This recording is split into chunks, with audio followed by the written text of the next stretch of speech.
Weather update as of July 22nd, 2024, 7 a.m. Severe Tropical Storm Karina, Gamey.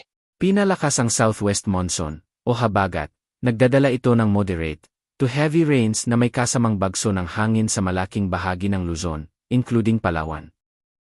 Severe Tropical Storm Karina, Gamey.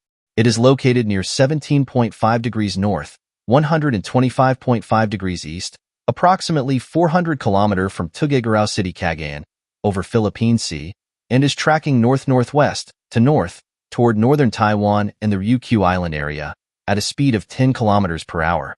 The maximum sustained winds near the center are 90 km per hour, with gustiness reaching 120 km per hour.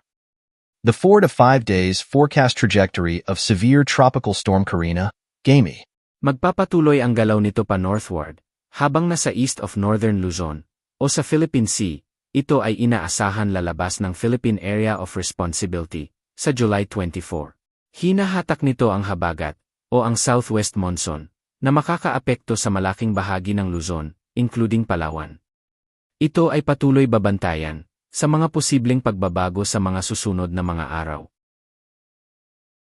Disclaimer: bilang independent weather forecasting page, gamitin lamang ito bilang reference page.